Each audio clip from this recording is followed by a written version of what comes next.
Gracias. Déjeme hablar de política en general y hacerme una pregunta que quisiéramos todos, dos quizás. Una, se puede ser optimista discursivamente si cuando mira las estadísticas de acumulación de CO2 en la atmósfera encuentras que cada vez estamos peor. Podemos hacer políticas y discursos políticamente correctos cuando sabemos que lo que significan esas estadísticas es que vamos al punto de no retorno y que el punto de no retorno significa la extinción de la vida. Mientras nos reunimos va pasando eso. Yo creo que a veces hay optimismos falsos que degeneran en inercias, en inacción, en una falta de voluntad política porque no queremos acometer las tareas que toca. Porque si, como sabemos hoy, las cosas están empeorando, lo que estamos haciendo no está bien. Nos estamos equivocando. Las sociedades, la política, el poder, la economía, el capitalismo. Y esta sería la segunda pregunta que haría, porque es una palabra que no se menciona, el capitalismo.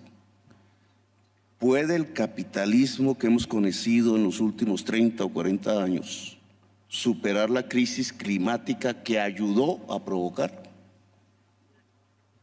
Es una pregunta un tanto teórica, pero política esencialmente, porque si la respuesta es negativa estamos perdiendo el tiempo mientras nos acercamos al punto de no retorno.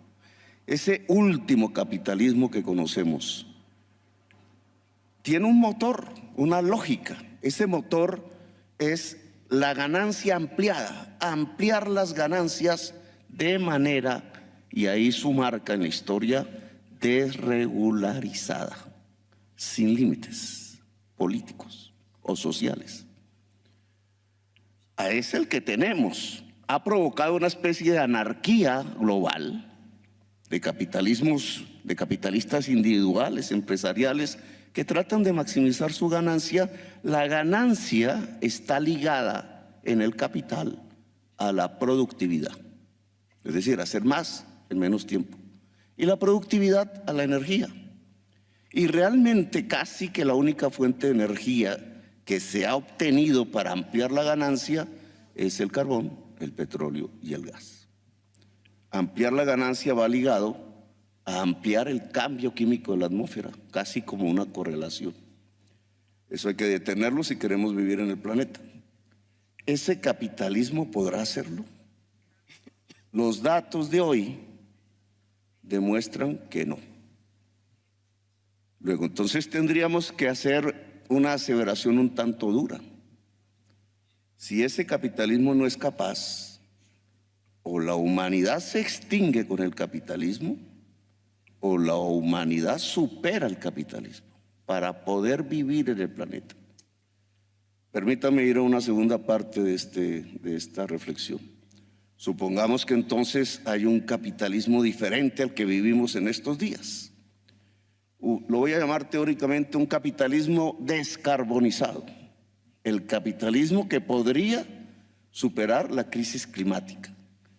Ese capitalismo tendría que hacer unos cambios fundamentales en la manera de vivir, de existir y de hacer la política y el poder hoy. Por ejemplo, ese capitalismo tendría que decir explícitamente que la única manera para detener la crisis climática es llevar a cero el consumo del carbón y del petróleo. Cero emisiones, lo dice la ciencia. Llevar a cero significa eso en el terreno económico, que el capital ligado al petróleo, al carbón y al gas y sus complementarios tiene que desvalorizarse y ya. Bien dijo Al Gore, ahora está manejando ese capital las COP del mundo para saber por dónde seguía la lucha contra la crisis climática. Vamos mal. Si ese capitalismo descarbonizado pudiera existir, ese capitalismo tendría que aumentar el poder planificador de las naciones, la planificación pública. Y correlativamente, algo que no conocemos, la planificación pública multilateral, democrática y global, porque este es un tema global. ¿Por qué? Porque si se deja en el mercado y en el sistema de precios la solución de cambiar de unas energías a otras, resulta que las energías limpias no demuestran aún que hacen más productivo el trabajo y por tanto aumentan la ganancia, y el capitalismo individual no va a hacer la transición si eso no pasa. Como eso en el tiempo que necesitamos quizás no pase, se necesita planificación pública, el reemplazo del motor de la ganancia por la planificación humana que hoy no existe para poder hacer la transición a escala global.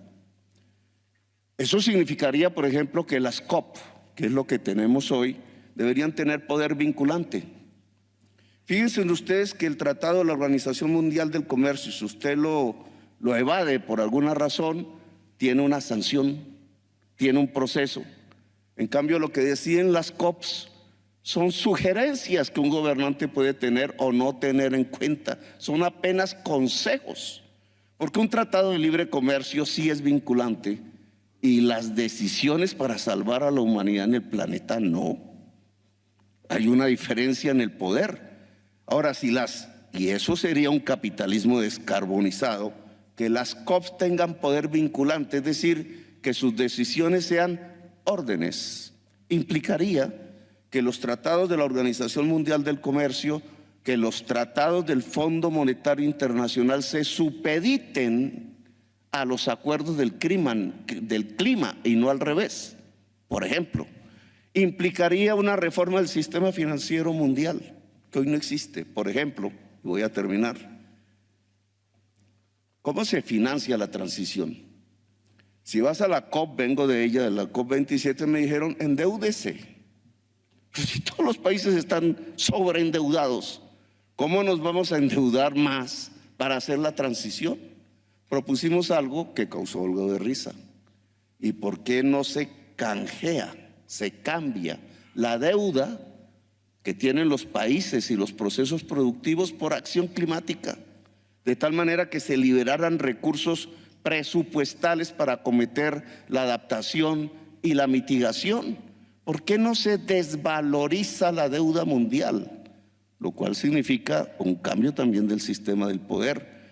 ¿Por qué existen paraísos fiscales en este momento cuando eso debilita la financiación de la transición energética, por ejemplo? Estos temas que abordaría un capitalismo descarbonizado hoy no están en la discusión. Mientras no estén, no hay capacidad humana para pasar a una economía descarbonizada. Y las consecuencias podrían ser: el actual capitalismo es incapaz, puede perecer con la humanidad, puede que un capitalismo descarbonizado sea una simple ilusión y lamentablemente puede que comencemos los tiempos de la extinción si no somos capaces como humanidad de actuar políticamente en el camino en que en realidad disminuyan concretamente las emisiones de gases de efecto invernadero en la atmósfera. Gracias.